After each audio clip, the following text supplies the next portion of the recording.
This is section 12.7, part 4, and we're now going to be looking specifically at the gradient vector and what it tells us. So the first question that we're going to ask ourselves is, given that the gradient dot product with the unit vector measures a rate of change in a particular direction, is there any way that we can predict when that rate of change is going to be largest in the positive direction and when it's going to be largest in the negative direction, or potentially even where is the rate of change equal to 0? Those are kind of natural questions that we might want to investigate. So let's do that. Here's again the definition of our directional derivative. It's the gradient dot product with the unit vector. And I'm actually going to go back to the original definition of dot product to rewrite that. Remember that the dot product can also be calculated as the magnitude of the first vector times the magnitude of the second vector times the cosine of the angle between them.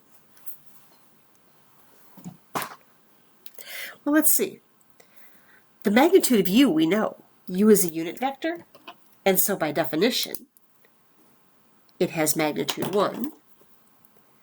So in this case, that would just be the magnitude of the gradient times the cosine of theta, the angle between the gradient vector and u. When is this going to have the maximum positive value? Well, it would be the maximum positive value if cosine theta is as big as it can possibly be, and of course cosine theta can never be bigger than 1.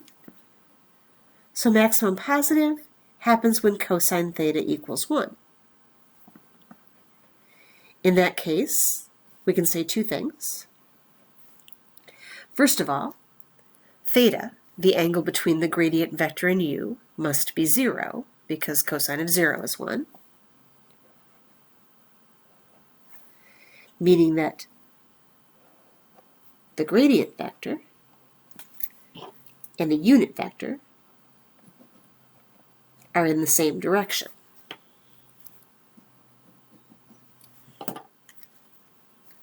Secondly, we can say that the directional derivative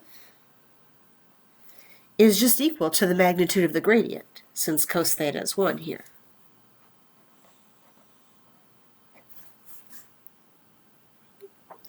All right, when do we get the maximum negative value of the directional derivative?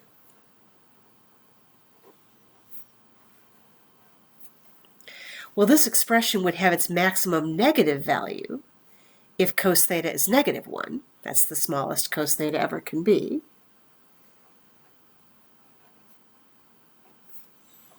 And again, we can then say two things. First of all, we know that if theta is, or cos theta is negative 1, theta would be 180 degrees, or pi. And that means that these two vectors are at a 180 degree angle to one another. In other words, they're in exactly opposite directions.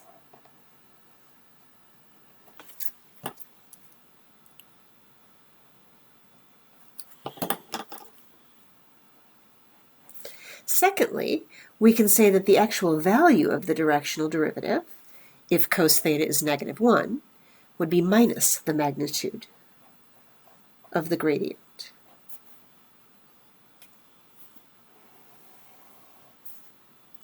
All right, lastly, when is the rate of change, the directional derivative, equal to 0? Well, that's going to happen if cos theta equals 0.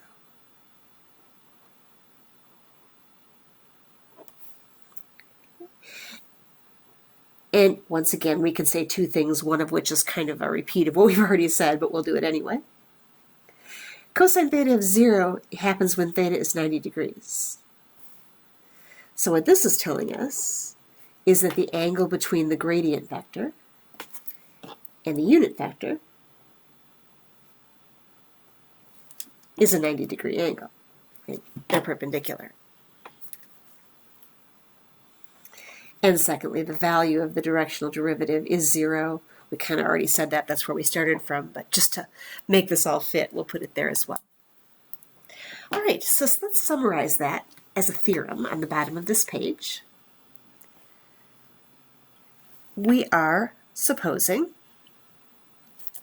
that f is a differentiable function at a point AB, and the gradient is non-zero at that point. In that case, the maximum rate of increase, so that would be the positive directional derivative, occurs in the direction of the gradient itself. Right? That was when gradient of f and u were in the same direction. And that maximum rate of increase is that value of the directional derivative, magnitude of the gradient. The maximum rate of decrease, that was the maximum negative value, occurred when u was in the direction of the opposite of the gradient, and the maximum rate of decrease was minus the magnitude of the gradient. And then finally, the rate of change in f is 0 in any direction, and because we'll be doing this in 3 dimensions as well, instead of saying perpendicular, I'll say orthogonal to the gradient vector.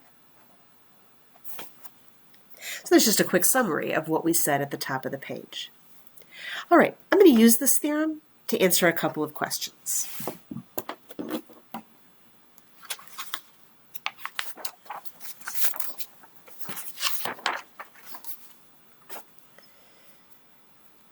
Suppose that a marble is placed on this surface at the point 2, 1, 11. In what direction will the marble roll? And what is the initial rate of change in the height of that marble when it's first released? We'll assume that distances are measured in meters. Well, as far as the direction the marble is going to roll, it'll roll in the direction where it's steepest downward, right? And so the rate of change is what we call the rate of the steepest descent. So the direction is the steepest downward direction.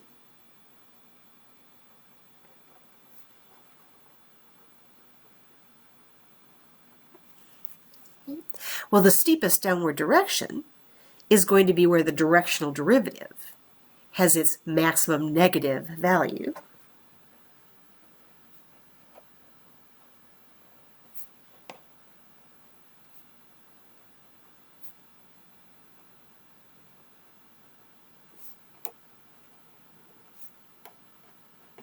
Which is going to require, per the theorem, that we use minus the gradient. If I wanted maximum positive, if I'm going uphill, I'd want just the gradient, but because it's downhill, I'll go with minus the gradient. So that means I'd have minus my gradient, f sub x, f sub y,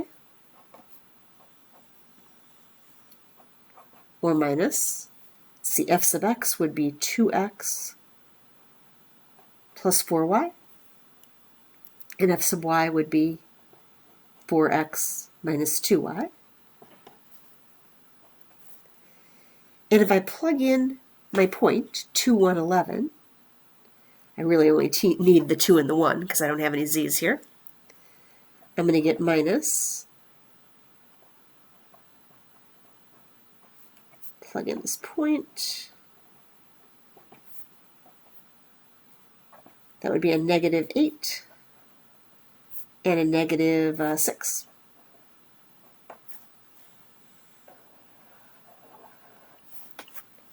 So that tells me that if I'm kind of standing below and kind of looking up here, it's going to look like the marble is rolling in the direction negative 8, negative 6. As far as downhill, I can also determine how fast it's coming downhill. That would be the rate of change, the initial rate of change of height.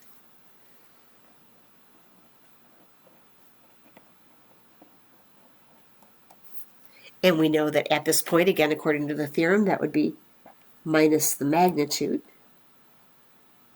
of the gradient. So negative square root of 64 plus 36 would be minus 10. The units on this are a little bit weird. It's going to be meters per meter, which I know seems strange. This would be meters in the downward direction, and this would be meters in the xy plane direction. So remember, we're walking along this vector. This would be the meters walked along this vector, and this is how fast it's coming down. So this is downward, this is in the xy plane.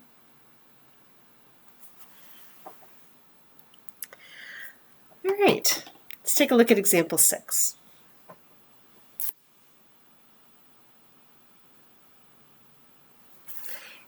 Here we have a light source placed at the origin.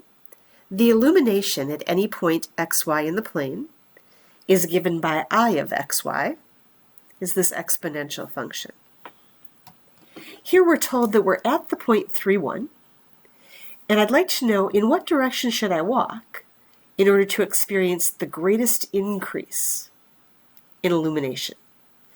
That would be the maximum positive directional derivative.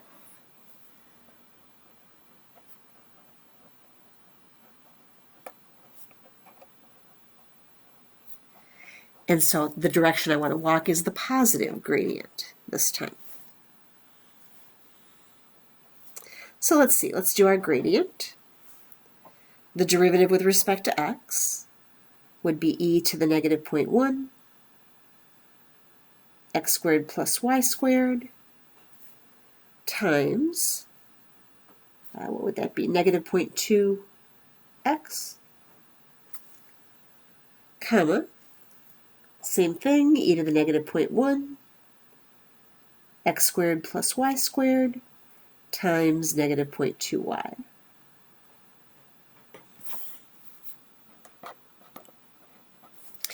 I would like to evaluate that at my point 3, 1.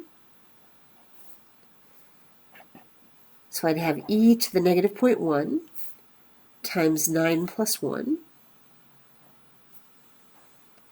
times negative 0.2 times 3, that'd be negative 0.6. And same idea here, times negative 0.2 times 1 would be negative 0.2. Okay. I'm just going to go ahead and get a decimal value for that using a calculator. And I'm getting about negative 0.2207. And then negative 0.0736.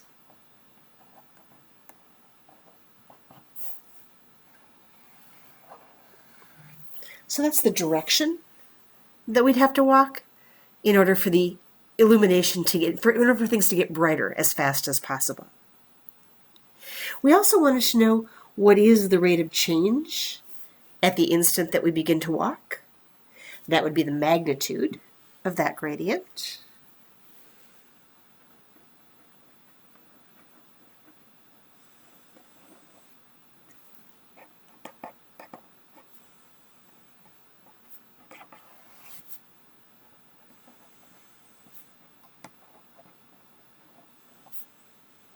And again, that's just a calculator problem.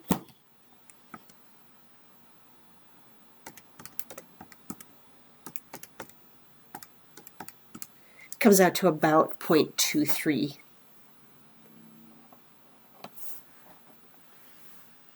And let's see, that would be in lumens per foot.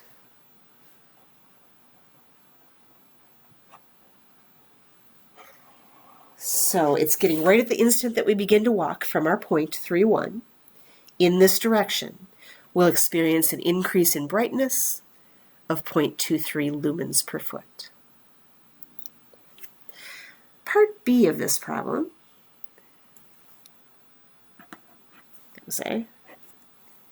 Part B of this problem says, in what directions could you begin to walk if you want the illumination to remain constant?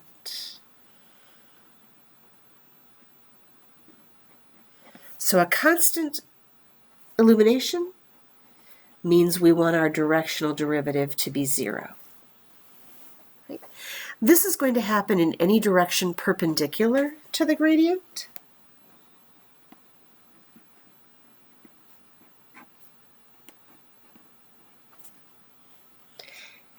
And remember that there are a couple of ways to get a direction perpendicular to a two-dimensional vector, you got to flip-flop the x and the y and change the sign on one of them.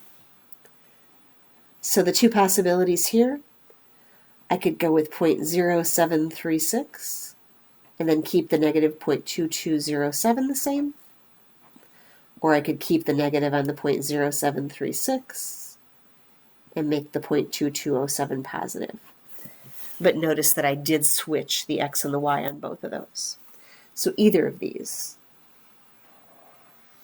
would be reasonable directions.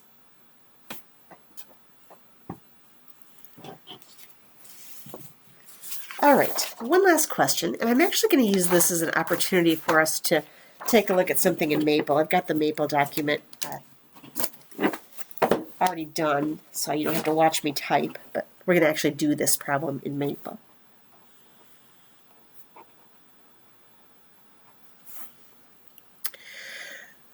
So we just saw that a function z is equal to f of x and y has zero change in any direction orthogonal to the gradient, right? The directional derivative was zero as long as we were perpendicular to the gradient vector. The very last example we did, we just used that fact. Now we also know from earlier in the chapter that a place where a surface, a function, has zero change is called a level curve of f, right? If you imagine our surface f here, or I guess this one is z equals g of x and y, but same idea, right? If you have a constant z value, so there's no change in z, the intersection here is what we call a contour curve, and when we projected it down into the xy plane, we called it a level curve. So we need to put these two ideas together. Zero change if we're orthogonal to the gradient vector, and also zero change on the contour or level curve. Okay. Well, what should that mean? Let's come down here and take a look at our picture of a level curve down here. According to what we just said, any direction orthogonal to this level curve should be a gradient vector. So if I imagine at some point here, I'm just going to imagine my tangent line, let's say right about here.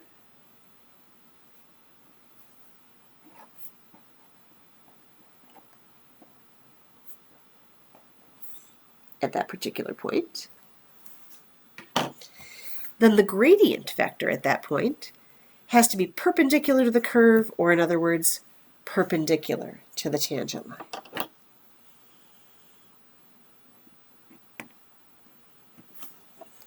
So that vector is going to be the gradient vector of g. Okay.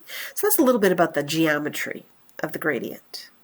The gradient vector at any point on the curve will always be orthogonal or perpendicular to the curve, or the tangent line to the curve at that point. Okay. We're going to actually see this played out geometrically for a specific function. We're going to look at the function f of x and y is equal to 5x squared plus y squared. And I'm going to have us start by graphing three different level curves. I'm going to set this equal to 1, I'm going to set it equal to 5, and I'm going to set it equal to 10. So those three level curves. Notice that if you set this equal to a constant, you would just expect to get an ellipse. So we should get three ellipses for our three level curves. We're then going to compute and sketch the gradient vectors at these 3 points. Okay? They're each point on one of the level curves, but we'll see that when we actually do it.